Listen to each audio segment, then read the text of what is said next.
Welcome in, everybody. Wherever you may be listening, this is something. How's it going, man? I'm good, man. See what you'd miss if there was no cameras, man. So it's funny because we have a show ahead of us that really doesn't have NFL in it, which is weird, right? Yeah. How's it going, Win? What's up, Win? Going, Raj? I didn't even text him this morning. Raj, yeah, love you, brother. Crazy. Yeah. That just tells you it's going to be an excellent day. Absolutely. I mean, so we got to kick this off with the NBA Finals, right? OKC wins, which, fair enough. They were the better team. Not going to talk about them winning a whole lot because they're both small market teams and nobody seems to care. But dang, shots fired early on this morning. Hey, But where I'm going with that, though, is they don't seem to care.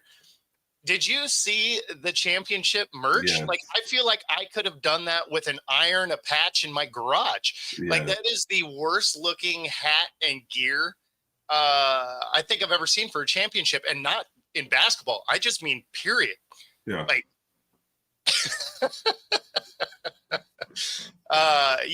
it absolutely crazy that's what the best. I mean, it literally looked like they made it when the game ended. Yeah. Right. Like, they're just like, we don't know who's going to win. Oh, there it is. Sew on a patch real quick. It's almost like, and I know people, oh, well, you have to be a fan to buy it. No, I mean, there's people who will buy champion merch sometimes just, hey, I didn't hate this team. That's a cool looking shirt. I'll get it, versus, all right, we're going to market to people who live only in Oklahoma City. Like, you have to live within 5 miles of the stadium to buy this hat, or nobody else will care. Like, that's literally what they did. So, or as a social experiment, I guess, how bad can we make it and people will still buy it? It's got to be one of the two things. I almost feel like it has to be the latter of the two. Because Raj, when he says the latter, he means the second one, Raj. That's for you, buddy. That's right. Word of the day, toilet paper. It's the best. It's funny because even as a fan of the team, I wouldn't buy that, right? Like, if one of my teams had some merch that looked like that, I'd be like, yeah, no, I'm good. I got some older hats that are cool. Right. I'll just add champion on it somewhere. Like, it'll be fine. Yep. As in most things that I always say this whenever stuff comes out, bad movies, bad TV shows, bad design. Sure. I'm not mad at the person who designed it. I'm mad at the person who looked at it and said, yeah, that's fine. So, or when you think about it, that was the best design in that room, and you should all get fired. Yeah. So you've got two choices there.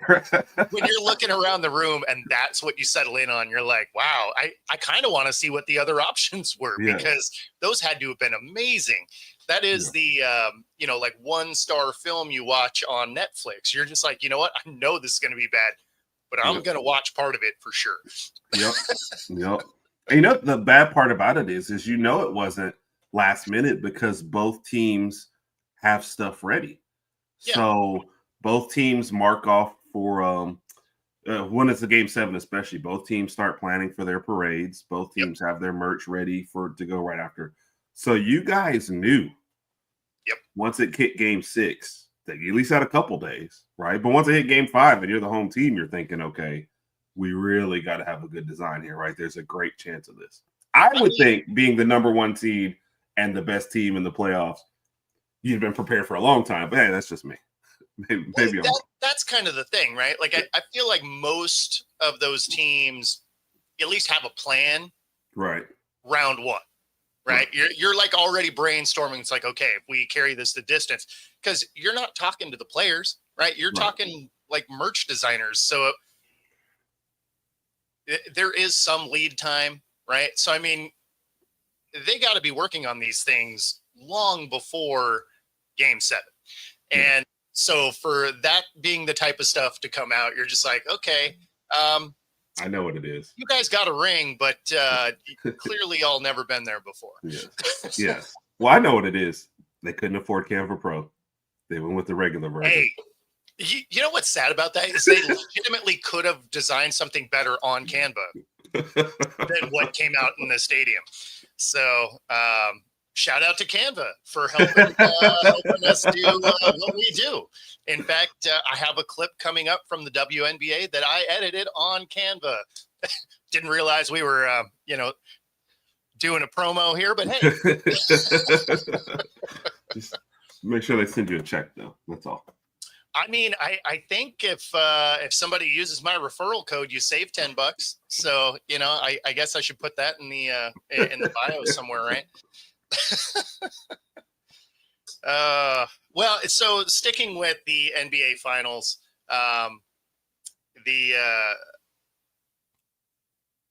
Halliburton gets hurt. Well, actually, before we get there, the other thing to let you know how young this team is, they couldn't open champagne bottles. Yeah. Couldn't open champagne. A couple of them hadn't tasted beer or had a beer. Like, the table with all the beer and champagne was like 90% full when they all left. Like, wow. I just feel so old. And that is what I was thinking, because like when we won our championship, now we won it in Vegas, but I mean, we went out as a team afterwards, right? Like and we're drinking and having fun. Like it seems weird to me that we couldn't figure out how to open a champagne bottle, which is funny anyway, because it's not overly difficult. But yeah, to your point, like nothing had been touched. Yeah, I don't know. Yeah, just weird. Like I'm glad as a Sonics fan to see OKC fumble the entire championships celebration. That was funny to me. But anyway, the NBA is going to step in. They're going to we can't let you guys do that again. So either get a couple 40-year-olds in the room or something, or some mid-30s guys, or we're letting someone else win. We've got Scott Foster. We can make this go the way we want it to go.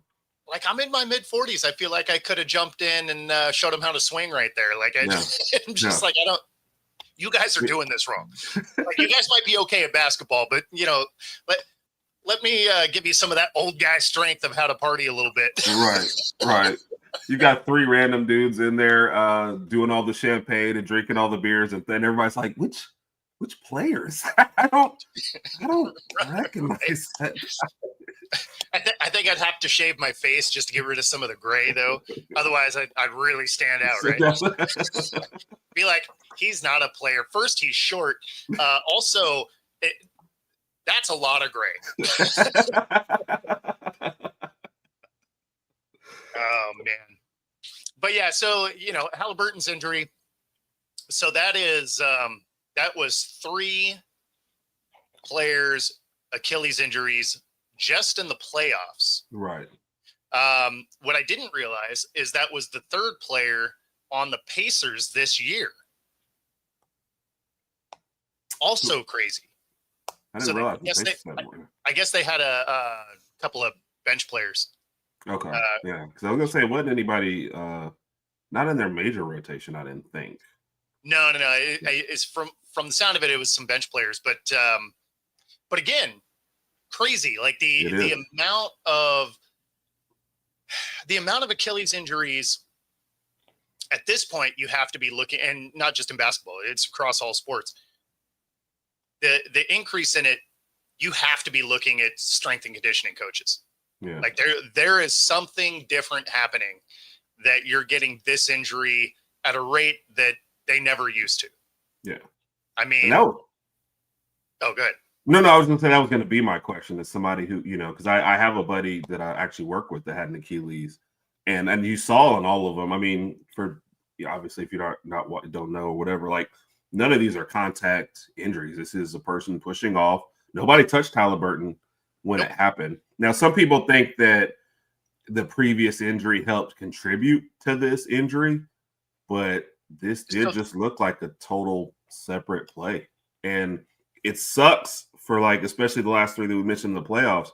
You do an Achilles injury in the playoffs, you're probably missing next year, like at least for Halliburton. Yeah, like for his case, he's absolutely missing next year. Like his best case would be to come back for the playoffs. Right. So, but yeah, I mean, one of the things, whenever you see a guy with a calf injury, you're like, okay, like you're going to have to really take this seriously because calf injuries lead to Achilles all the time now, right? Didn't seem to in the past, but now when you have an Achilles injury, a calf injury, for whatever reason, like that seems to be the deciding factor. And I understand that it adds tightness to the Achilles, right?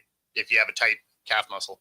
But I mean, I played with tight calf muscles tons of times. I never was never even thinking about my Achilles. Right. But it seems crazy how many of these have started to come about. I mean, when you look at ACLs, MCLs, LCLs, all of that, right? It's like, okay, those make sense because that's a rotational type of thing. Even if it's non-contact, usually it's a pivot, and you're kind of twisting a ligament in a way it's not designed to go. Right. And so that one makes sense, right? When you're looking at an Achilles, not only is it one of your bigger tendons, but these are all popping in a very straightforward manner. Right. Like these are, you stepped back to plant, pop. Right. And I don't know, there's got to be some commonality between all of these different sports. And the only thing I can really settle in on is when you go to these pre-games and stuff like that, you don't see these guys stretching the way they used to. Like you don't, if you see them out there stretching, it's for like 5 minutes and they're not really doing a lot of stretching. Right. Whereas when you were a kid, you go to a game, their pre-game, there was a half hour of stretching. Yeah. They made you go through it, which is, it's hilarious that the older you get, the less you do on it. But my only, I don't know, is push, like for Halliburton, whatever routine he'd been doing all year and all playoffs.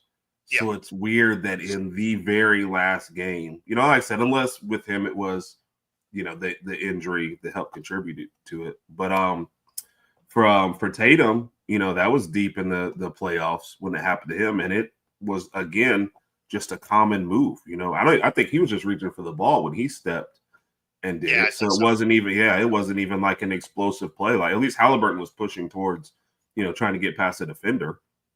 Yeah, and then, he was with Dame, yeah. And like Dame's not even an explosive player. He's more of a jump shooter and not play. So it just, these are just weird. It is weird that it's happening like this often. You're altering next, like the Boston is already selling off their team, because they're like, look, we're not going to compete next year most likely, and we need to get cheaper. So they're doing it. The Pacers, I don't know if they have all control of all their picks because I was listening to a podcast yesterday and the guy was like, we can't tank next year. So it's like, well, you lose your best player and your first thought is we still got to compete. That's going to be a rough year. So, I don't know if that's necessarily true though, because they played extraordinarily well even when he wasn't out there. Right. Like there were games where Halliburton was non-existent or literally missed some time, and they played well still. Yeah. So I mean, in fact, they won game 3, right? They won game 3. Halliburton was only there for like the first quarter, if I remember right. Talking about it in this series? Yeah. No, they lost the game that he was that he got hurt in and left. I feel like that might have been game 4 or 5 then. Game 3 he was there for most of. Yeah. Game 3 he was still there for most of. Yeah.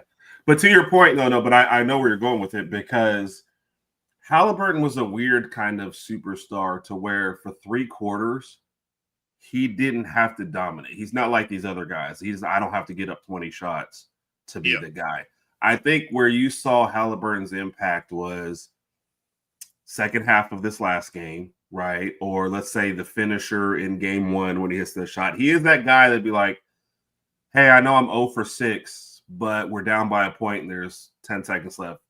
Get me the ball. I got it. Yeah. And I think that's what they were missing. They also were extreme. I thought they had a chance in this game still, because if you're gonna lose your superstar, lose them for that one game and let everybody ball out and maybe you have a chance. If you lose them for the whole series, I'm like, yeah, no Halliburton 7-game series, y'all are gonna lose.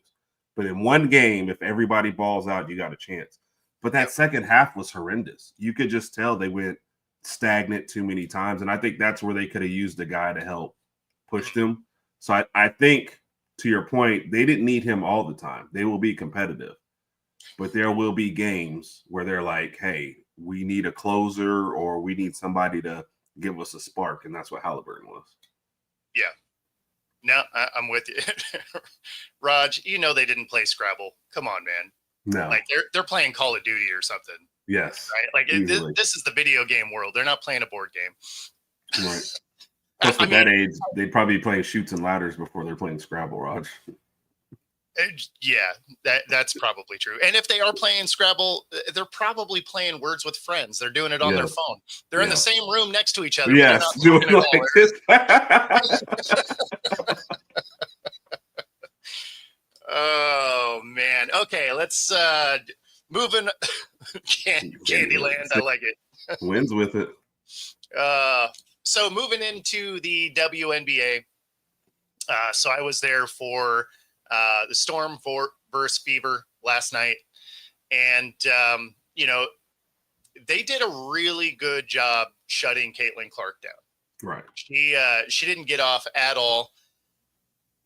They ended up with some issues covering a couple other players that got dialed in really in the third quarter. And the third quarter got out of hand. They ended up outscoring the Storm 30-19, I think it was. So, I mean, that it was never really close. They pulled it within 8 at the end of the game. But, I mean, that third quarter really kind of pushed it really just kind of got out of hand. What's up, Denise? How you doing? So this was Gabby pregame. And I asked her, what sort of defensive alignment has to shift when you have a player like Caitlin Clark coming in? So this was her response to that. With Caitlin being able to pull up from the logo, does that change your defensive spacing at all? Well, I mean, there's certain players that, yes, of course, the fact that she can hit the logo 3, but it's more so that's someone you just have to pick up high anyways. There's certain players that you just have to do that with. Kelsey Mitchell's the same too, just because you don't want them to get any kind of momentum. So, yeah, obviously the logo 3, you always have to have a hand up and be ready for it. But I think it's everything that she does that makes you have to have a high pickup point on her. Thank you for your time. Thanks, guys. So, and they did exactly that. Like there were points throughout the night that they were picking her up at 3/4, right? Mm-hmm.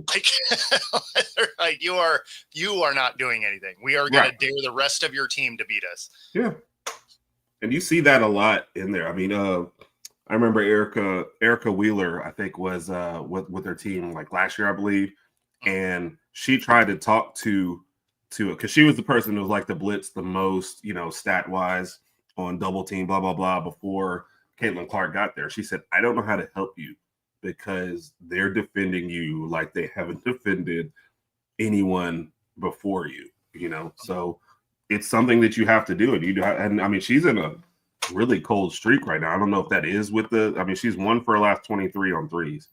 I don't know if that is just strictly the defense that's been played in the last 3 games. Because I thought New York was picking up pretty well, and she was still torching them. So, yeah, I mean, they were doing a lot of like kind of shifts, moving on and off her. I mean, they were removing her from the game, and it did create opportunities for other people, obviously, because you kind of always had 2 people in front of her. Right. So, I mean, I think it's mostly that they're just playing a defense that really doesn't let her get a clean look, which is smart, right? Right. Anytime you have a superstar on a team, if you can eliminate them and make the rest of the team beat you, you can live with that. You're like, okay, you know what? The rest of the team got off tonight. and, is what it is. The big thing for the Storm losing this game is statistically, a lot of it was very similar. They played a very similar game to each other. Where it was not the same was the Storm just couldn't get a three to land, right? Up until about halfway through the fourth quarter, they were 16% from three. Mm-hmm. That is, you're not going to win a lot of games when you're shooting 16%. Now, they ended up hitting some down the stretch right at the end, popped that up to 28.6%, right? So, I mean, it became a number that looked good, but by then the game was kind of already out of hand. But the biggest element of this game, how the Storm came up short here, is 38 to 21 rebounding. And a lot of those were offensive rebounds. So you're giving them, they basically gave them 20 second chance points. Right. If you're doing that, you're going to lose almost every time. Yeah. Like you can't give teams second chance points like that, even if they're beating you on the boards other places. And this isn't a WNBA thing. This is just basketball. Like Right. if you're getting beat on the boards, you're not going to win a lot of games because that means they are out hustling you. Mm-hmm. And if you are losing the hustle battle in sports, you're not going to win a lot. Yeah. You don't often see where a team has more offensive rebounds than you have defensive rebounds. That's not usually a stat. And it was 15 to 14 in that favor. So that's cool. I'm mad. So I haven't been feeling that well. So we've been getting to bed early. I'm mad that I did not stay up for this game because this would have been a fun one to watch for sure. It was a great game, especially first half. The first half was a battle. Yeah. And that's, I mean, the Storm have been, I guess, I don't know, you had a better read on them, but a little better than you thought they were coming into this year. What they took down was it the Liberty or the Lynx the other day? They took down Liberty. Yeah. Liberty. Yeah. So they've been playing well. Well, yes. The thing for them is their shooting has been really inconsistent, and they've been bad on the boards. Their defense is awesome. So they have a swarming defense that creates a lot of turnovers. Right. So like as it sits right now, Gabby Williams leads the league in steals, right? Okay. Ezzy is third in blocks, right? So, I mean, when you're looking at stats like that, you're just like, okay, like this defense is getting after it. And then when you look at where they rank for rebounds, you don't even see them. And you're just like, how are you doing these things? And then like, because steals are a hustle play, right? Blocks are a hustle play. How are we missing the rebounding element of that? So, yeah, go ahead. No, I'm sorry. I'm jumping the gun. It's just like, it makes me feel like, and this is look, haven't watched Storm games, so this is one of those speculating and stats person. I mean, absolutely correct me. But it makes it feel like we're out on the perimeter more. We're jumping lanes more. We're never in rebounding position. That's what it almost feels like when you have an aggressive, because Russell Westbrook used to be that kind of player. People would look at his steals and go, oh, yeah. I was like, yeah, but for every steal that he didn't get, his guy is now in another position. So I'm out of position on the guard, because I went for a steal. I didn't get it. Now my person's coming in. All right, now this person's stepping up. So I'm either passing or I miss a shot. That person, you know what I mean? It's just a whole domino effect from being more aggressive on the perimeter or even aggressive down low going for a steal. I'm out of position to get the rebound. So like I said, you watched it, so you can tell me better, but that's what it feels like when I hear that. So individually, that is absolutely right. Right. Mm-hmm. Because if you, kind of like a cornerback in football, if you jump the route and you're wrong, that dude's free. Right. So, and that's true in basketball, right? Like if you jump the pass and you miss the pass, you're not in position to defend them anymore. But you do have other players. Right. So, and you know where they're going. So a distinct difference, between this and football is, exactly where they're going. Right? Because if you're jumping a steal and they're breaking inside, they're going to the hoop. Yeah. And, one of the other glaring stats from this game is they had 50 points in the paint. Good grief. So, right? Yeah. Like, so I mean, that's you know exactly where they're going. They're going straight to the hole. And at the same time, when you have somebody that's getting blocks, right? You're third in the league in blocks. You should be in pretty good position to get a rebound. Right. Because most blocks happen more down low. There's not a lot of 3-point blocks. Right. Like they happen, but it's usually mid-range or down in the paint. Like Right. that's usually where blocks happen. Agreed. So it seems like if you are down there to be able to get a block, you should also generally be down there to have an opportunity at a rebound.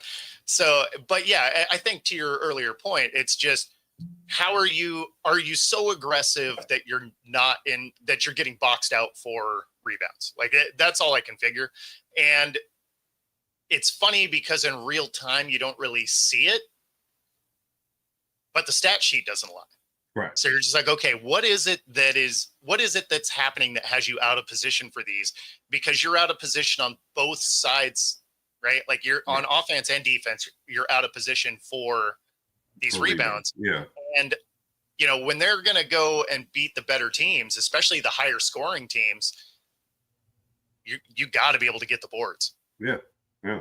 Especially like you said, when you have the personnel to do it and you clearly have the hustle to do it. So like you said, I was a good rebounder, but half of it was like, I wanted to do it, you know? So, and I was also terrible on offense. So I was like, if I'm going to contribute at all, it better be hustle. So, you know, I get that.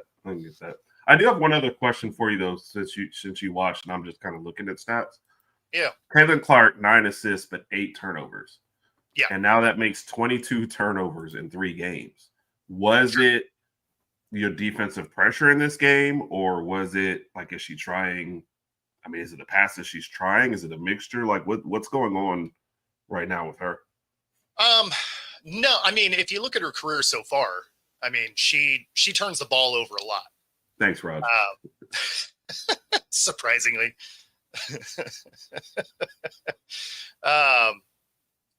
Yeah, I mean, she's turned it over a lot since she got in the league, so that's not really something new. I think she set the single season turnover record last year. You're just not allowed to talk about that because the Caitlin Clark people get mad at you. I mean, you know what? They don't watch my show anyway. But no, I mean, it's funny because I think sometimes she's trying to do too much. Like when you watch her, she's doing a lot of, you know, individual almost playing iso ball, some Harden type of stuff, right? Trying to get around people. And when you are transitioning between hands and, you know, trying to cross people over and stuff like that, it gives opportunities for the defense to come and get the ball. So I think that's really where a lot of those are coming in. Like everybody pays attention to the fact that she launches threes from everywhere, but she drives to the hole a lot. Right. So that's usually where her turnovers are, is her trying to make a play somewhere down low, trying to get around a couple of defenders. I think that she's probably just doing a little bit too much as opposed to in that situation, dishing the ball back out. I mean, because obviously they have competent shooters, right? Like, so it's, I think it's probably just doing too much. And honestly, that's probably something that she'll either get better at or she'll just, you know, go down as the all-time turnover leader, which won't really matter if the team she's on keeps getting better, I guess. Yeah. And That people being are, said, like I said, they're used to we are at the halfway point. Yeah. So we got to say bye to our radio audience. Bye, everybody. If you are listening on ICU Radio 97.3, you'll be enjoying some smooth jazz coming up next. Otherwise, the conversation stays rolling right here on Football Dash Talk on YouTube and National Streaming Sports on Roku. All right. Had to see them out so that they could get back to their regularly scheduled program. Anyway, go ahead. Oh, no. The last shout out I wanted to give Aaliyah Boston. I was happy to see her have a good game. You know, I think sometimes lost in all the Caitlin Clark hype is that Aaliyah Boston was also a number 1 overall pick, and as a player who is getting better. Now, obviously, she benefits from having Caitlin Clark. I mean, it's when Caitlin's not out there and her touches go way down, it's amazing. But they have really good chemistry together. Boston's a really good roller and passer. So I was just happy to see her have a good game. I didn't want it to be at the expense of your Storm, but I am a Boston fan. So it was nice to see that happen. No, I mean, I always appreciate good players balling out, right? It's, it's always unfortunate when they have a good game against your team. Right. But, I'm not going to root for another team. But there's players out there that you're like, I kind of want to see this person do well, right? Especially when it's like they're good at the sport and they're a good person, right? I always have a hard time rooting for somebody where you're like, oh man, that athlete is awesome, but man, they're kind of a douche. Yes. Like, I can't root for you. I'm actually probably kind of rooting against you. Like, yes. Yes. No, there's been several. I won't start throwing out names, but yeah, it's like those guys that you're embarrassed when you have to say, yeah, I like, AB. It's like, oh, really? Just the athleticism. Yes, just on the field. So, yeah. Yeah. I get it. I get it. Yeah, I mean, it's and there's plenty of players that way where you're just like, oh man, this guy is that dude. But I would never want to go have a beer with him. Like LeBron James, right, Raj?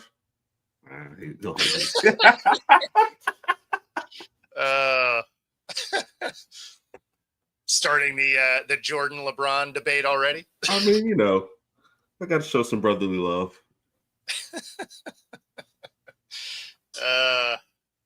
Yeah. I don't think I'll touch that one this morning. Yeah. Don't have that in me or enough show left. So we are going to touch on a small NFL thing just because it's ridiculous. And that is Aaron Rodgers comes out and is like, don't talk about me and keep me out of your mouth to the media, right? Except you go on Pat McAfee's show to do it. Yep. So of course it's a conversation. Like, what are we doing, man? Like, are you so in need of attention that you got to be like, don't pay attention to me, but I'm going to do it in a way so you have to pay attention to me? Yeah. What are we doing? Yeah. Which, by the way, has been your career for the minimum last 3-4 years. Yeah. Had he just showed up, had he just signed and went to mini camp, or whatever, nobody'd be talking about him. But the prolonged holdout, or no, I mean, I guess not a holdout, you haven't signed, but you know what I mean? Like the whole, I'm not going to sign till the last minute. Yeah, you're bringing attention. You're going on a nationally televised show to every week to talk about stuff. Yeah, you're bringing attention. People say there's a certain part of you that you sacrifice, your public life that you sacrifice when you become a star. But there are people who invite it and people who don't, Yes. You are one who invites it with everything else you do, Like they were showing SGA, or they were showing Halliburton's, girlfriend out there with him. I don't know much about her. You know why? Because he doesn't really invite the extra stuff into his life.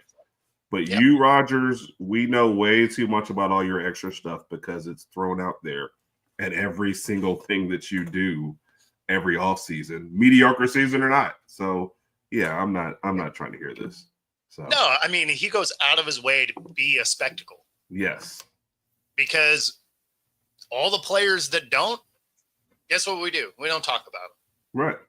But when you're out there, you're like, I'm going to disappear into the woods. And you're just like, okay, cool. I mean, you probably could have just kept that to yourself. Basically. Like nobody cares that you're vegan or CrossFit or whatever, but you know why we know you do it? Because you can't stop talking about it. Yes. Yes.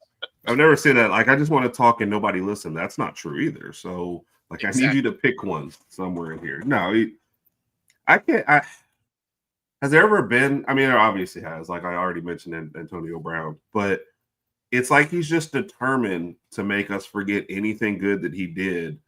And most people just want him to go away. He just announced, I guess this might be his last season or whatever. I'm already ready for it to be over. He said it's definitely not his last season. Oh, I thought, because that's what the headline said, that he said this might be it. So maybe he came out and said something different, because the one that I saw yesterday was, after 20 years, I don't think this is it, indicating he might have another year with the Steelers after this. So, yeah, I mean, unfortunately, we probably have one more after this of Rodgers' weirdness. Yeah, on Tuesday is when he said this one is pretty sure the 2025 season will be his final NFL season. Okay, so like he can't even stick to the same story then. No. Like in the same week. So yeah. I hope it's over. I'm tired of this. And like you put up with a lot more for winning, right? He took the Jets to the playoffs, maybe even won a game, got the AFC championship game, you'd be like, yeah, he still got it. But if they go through all this drama and where I think they're going to land, first round playoff exit, you did that anyway last year. What was the whole point of putting up with all of this to get to the exact same spot? So we're not even getting great results out of him for all the drama. Well, and that's the thing that, is maybe it'll work out, but it's the same thing that we saw with Favre. Had his career ended with the Jets, he would be remembered as, wow, what a flameout, right? But he happened to have an incredible year with the Vikings afterwards. Right. So if Rodgers is going to have a similar arc, he's going to have to absolutely just crush it this year for these stories to turn around. Because if he has another year like the last year in Green Bay or his 2 years with the Jets, everybody's going to be like, yeah, dude, you should have retired 5 years ago. Basically. Yeah. You've actually accomplished nothing. I mean, I know it's hard to live up to, but Brady on his last ones, went out and won a Super Bowl his last year. So, with a whole nother team. True. So we need something from you to make this all worth it. Something. You got to win a playoff game. Like that's like the floor to me. Yes. And if they don't make the playoffs, amazing. Hey, are you sort of rooting for that though? I like Tomlin, so that's the only reason why I'm not. Yeah. But if you guys saw what happened with the Jets and basically based your whole offseason on getting Rodgers and really sat around and waited for that, then you get what you deserve. I mean, at least it worked for them because the last team to do that ended up with Russell Wilson. Yeah. In the Broncos. And that didn't work out at all. No. Which is a good transition point because another delusional quarterback came out and said some ridiculous stuff yesterday. And that is Russell Wilson. Nice. And he said the reason he went to the Giants was because he wanted to play with an elite talent like Neighbors. Like he didn't play with elite receivers anyway. Right. Yeah, I think it's funny because it was the only team that showed any interest in him. So I feel like he probably went there more because that's the team that would actually sign him as opposed to he went there for Neighbors. But there's a lot of speculation. He doesn't actually win this starting role. I wouldn't be shocked. What was it? It was an insider yesterday, or the day before. I was already predicting Dart's going to take over somewhere through the year. Winston is not a bad short-term candidate. He'll be very exciting, good and bad. For sure. I mean, his press conferences are electric every time because they're always weird. Yes. I would interview him after a game. Russell Wilson throws a game-winning touchdown, 300 yards. I'd be talking to Winston after the game before I would ever interview Russell Wilson. You were sitting on the bench looking at the iPad. What did you see out there? Yes. I guarantee you it'll be 10 times more interesting than anything Russell Wilson comes up with.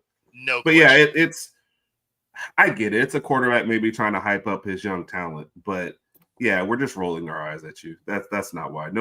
First off, nobody really picks the Giants. I'm sorry. You're just not doing that anyway. And if you're going to say, oh, I want to get to a team with elite talent, yeah, it wasn't just – no disrespect to Malik Neighbors. I mean, the dude was balling out in a terrible situation last year. Yep. So it can only get better for him, I hope. But well, no, it will that's not what if Winston's throwing the ball. Yeah. Because he knows whether he's covered or not. That ball's coming to him. Yes. He starts slowing up on his route because he sees the three guys, and all of a sudden the ball is actually like, oh, okay.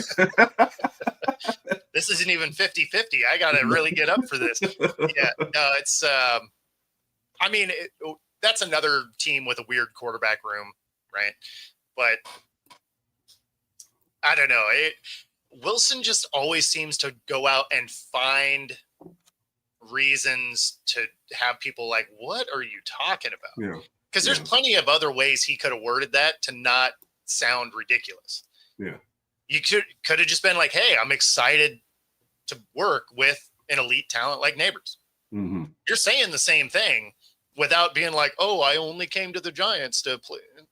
Yeah. Come on. What are we talking about? Right. I don't know, because we talked about with Rodgers, Wilson is one of those guys that has, towards the end of his time, I guess, in Seattle, then every day afterwards has become like more and more unlikable, you know, for all the extra situations, the extra people in the building. Like, it's like he's ruining his reputation under the radar, not like Rodgers, who's way out here, but it's like little subtle things that you hear about. You're like, I don't think I like this guy, you know?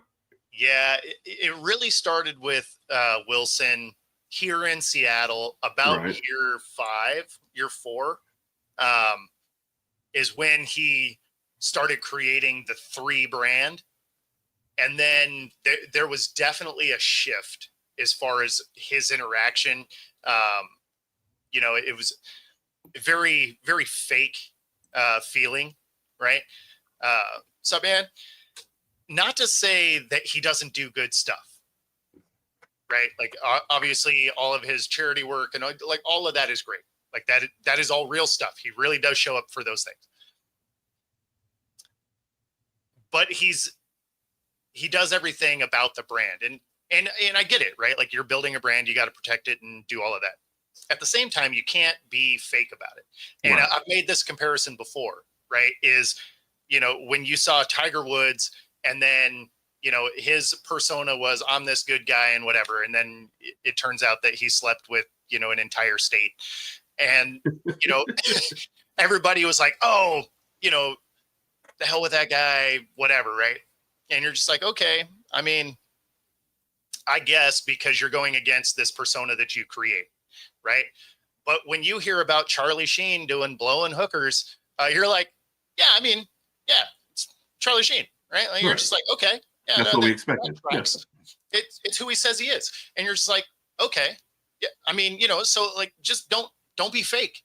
Like, just be who you are, and it's cool. I mean, it's why the Pacific Northwest hates A-Rod so much, because he was a Mariner, right? And he's like, I want to be a Mariner. The top money doesn't matter to me. I want to stay here in Seattle. The Rangers give him $272 million. And you know what he does? He bounces out, which is fine. If anybody, like, if you had a competing company be like, hey, you know what? We're going to give you twice what anybody else will give you. Right. Nobody's going to be mad that you left and be like, yeah, no, that makes sense. And even when he signed that deal, it's like, yeah, I get it. But you can't be in those be in those contract talks and be like, I don't want to leave Seattle. And you're like, just kidding. Like, you can't do it. And Wilson did the same thing. You know, Wilson was like, and this is what really started a lot of the hate from the fan base, is he's just like, oh yeah, I want to be in Seattle. I want to win here and whatever. And then literally 3 weeks later, he's trying to force his way out. And you're just like, okay, I mean, cool, dude. You're still under contract. Like, this is even worse. Right. I think sometimes these guys forget that we have more information than we ever have.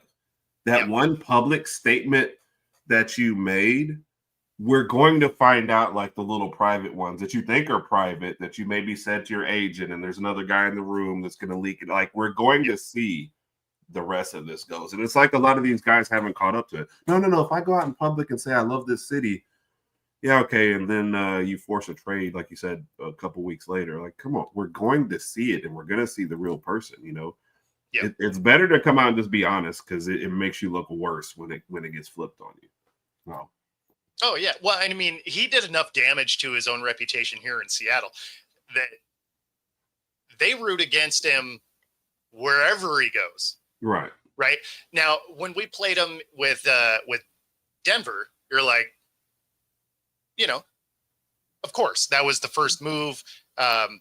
You definitely want to beat the guy. But then he goes to the Steelers, and you're like, yeah, maybe people don't care. They're like, no, we want him to lose. And, now he's in New York. They're like, yeah, we hope he doesn't make the team. You're just like, wow, okay. Like, and the thing that's funny is as soon as he retires, 5 years later, they're going to put him in the Ring of Honor. People are going to welcome him back. There'll be some booze in the room, but for the most part, because at the end of the day, he was still here when we got a ring. Right. And so the city will love that part of the Wilson experience. They just won't love the last 5 years and then everything since he left. Yeah, and you're not wrong. You want to build your brand. You just don't want to build it on something fake. Right. Because then when the truth comes out, because it has a habit of doing that, you don't want that to hurt your brand. Yeah. So if you just go out and you be you, you're going to find your people. Like for this show, for example, there are plenty of people that would absolutely hate this show, but those aren't the people I'm looking for. Right. This show is, we do it the way we do it. And the people that like this show tune in, and the ones that don't. But I don't want to have a fake show that then 6 months down the line, I forget that I have to be fake on it and do a normal show. And then they're like, oh my God, what happened to you? And it's like, oh no, that's just me. So, it's fine that you want to build a brand and create it, but you got to make sure it's authentic to you, because otherwise the truth will come out and you'll end up torpedoing your own brand anyway. I mean, it took Tiger Woods years to recover from, hooking up with, the entire state of Rhode Island. Right. And it was just terrible the way it did. And it was also terrible the way it came out, with Tiger, that really, because there's been guys who went out there and did, they also weren't with somebody when they did it. So that was just the whole situation, like I said, the whole scandal, the way it came out, and then the mug shots, that was terrible. So, and like to the point of building a brand, a lot of, you see that right now. Kids are doing that in recruiting. There's guys who are clearly not going to certain schools who are like taking their visits and taking their pictures and trying to get as many of their Instagram followers up as possible, just so they can build for their future and get bigger following. So yeah, it's happening. Like you said, it's fine to build your brand, but yeah, it's good. The real you is going to come out, and it just always does. So, well, and even when you're going to these schools and doing the tours and getting your followers up, which, is a great idea, right? Like it's easy content. It writes itself kind of thing. But most of the time, they're not necessarily talking about, I am coming to this school. They're like, oh, we're doing the tour of this school today and whatever. And they take all the pictures and whatever. So they're not building it in a fake way where you're going to have a bunch of people bounce out soon as they realize you're not going there and be like, oh yeah, you toured our school. That was cool. Whatever. As opposed to, I'm coming there. And then next week and be like, just kidding, I'm going here now. And oh wait, no, I'm going here. Then people are going to be like, yeah, you're dumb, I'm out. Yeah. So, as long as you just do it in a smart way, it's fine. But if you're being fake about it, there is way too many cameras, way too much information. Yes. People will find out quickly. Yes. All of you has that one guy in your group that you don't know it, but that person is talking to somebody else and they're just giving information and you have no idea who that person is. And you're always so shocked when stuff leaks out from your inner circle. But like if your inner circle is pretty big, guess what's going to happen? We're going to find out what's going on. Are you really shocked when stuff gets leaked out at this point? I feel like some of these guys are sitting around and looking like, how can this happen? And there's one guy sitting over in the corner on his phone going, what do you mean? Like, yeah. What are you doing? Playing Candy Crush? Yeah, you know what I mean? So Yeah. I honestly feel like some of these guys are shocked. But yeah, if you've got 4 or 5 guys around you and they're all just relying on you, yeah, they're gonna go off of your fame to see what else they can get. So don't be shocked, John Morant seemed to be shocked every time one of his live videos kept going out when he didn't want to be live. So I mean, those were his lives, though. yeah. It was his like. How are you surprised that you're live on your own channel? Yeah, I don't know, man. But no, I mean, we say all of that to say this: don't build your brand on something fake. Yes. Welcome to our TED Talk. Yes. We need to start charging for these talks. You're right. Oh man, I definitely need more coffee. This it was just too short of a night. Getting back from the game, it was like 11:30, and then up at 4:30 this morning to make this thing happen. I feel like it was poor timing. And you've got a full day of stuff to do too. Well, yeah, because it's Wednesday, right? So it's my longest day on camera. So it's awesome. I'm gonna tune into your last show when you're like this. Yeah, guys. My last show, my next show. Like, what are you talking about? Well, it's like this. Yeah, guys. I'm just she be hit like, shots. She didn't hit some shots. I don't know, man. I'll just be like, okay, go, guys. But we don't even have the topic yet. Caitlin Clark and Aaron Rodgers got married. Go. That would be wild. Man. I did get to meet, a fellow podcaster, from Twitter that I met. They were at the Storm game as well. So that was kind of cool. It's always fun when you get to actually meet people when you're out doing stuff. I always appreciate that. So anytime, and I imagine you do too. So if you happen to be at any of the events that we're at, definitely say hi, because it's always super cool to meet people. Most of the time. Most of the time, yeah. Most of the time. There have been some weird encounters, but yeah. No, you're just because we're this is the year we've kind of been way more into the podcast community and the Alabama football community. This upcoming fall, that's a lot more events are being planned than we've ever been privy to. I'm sure all this stuff went on before, but now it's like I want to get to more games just because we want to interact more with the community. So like we're going to Tallahassee for the Florida State game, and we're already looking forward to that. And there's I don't think he's around this morning. Jay Bake, that's one of those guys we're looking forward to meeting. But I'm like, is he like his online persona where he just is stirring up trouble everywhere? Or is this a guy that we're going to be running from the cops after the game with? Nice. Or is it just going to be, but no, you're absolutely right. I think it's always cool to put a face, it's like, well, I mean, obviously sometimes you see him when you're doing the podcast, but it's nice to get to talk and interact in person and just kind of see who those people are. So it's always fun to interact. And sometimes, I mean, not even just fellow podcasters, like it's cool to meet people that watch your show. Cool. It's one of the things that I really enjoyed about doing the Sports Bar series is, obviously I'm going to go watch Thursday Night Football and have a beer and some wings and whatever, like it's whatever. But it was cool because I was going to different cities to watch this game. Right. So then people that tune in for the show, I'd get to actually meet these people. It's like, oh, that's awesome. Because I mean, listeners, most of the time you don't have a name and a face, right? That's you true. You have whatever their bizarre user handle is if they comment. Otherwise, some of them you don't even know are listening. Yeah. Right. I can't wait till my first opportunity. A fan walks up to me and goes, "Raj." I'm like, oh, so close. Yeah. Well, We know why they tune in, right? Yes. Just ask your brother. Yes. Oh yeah, I took another L last night. Oh yeah. Yeah, we had our, you know how we always put it to our guests at the end, so we make sure that they're on the hot seat. And wow, I like that it's headed off with "I'm not a nightmare." yes, because that always goes well, right? That inspires confidence.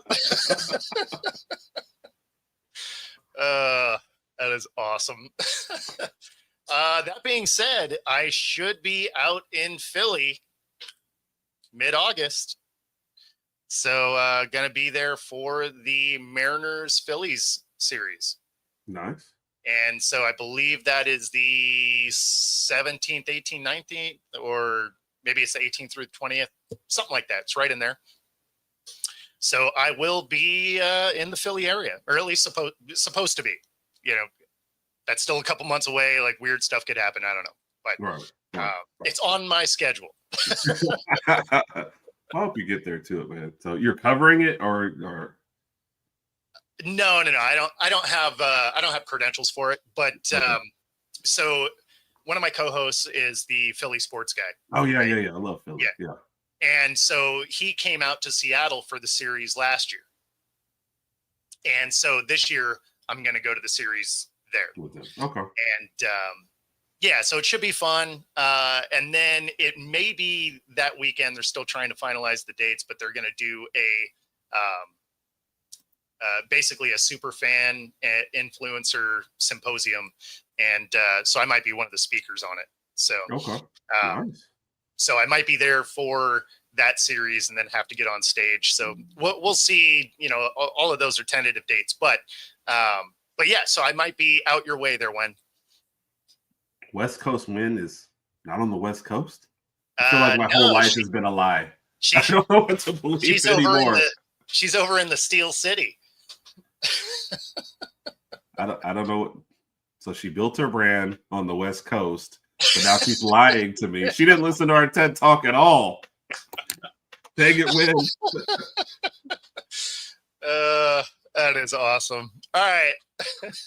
That does get us to the top of the hour. If you've been playing along with us this morning, we appreciate it. Be sure to like and subscribe our YouTube channels. Helps us bring our content to you. And of course, if you're watching on Roku, stay tuned for the next hour. Otherwise, we're going to get out of here. Enjoy the rest of your day, everybody.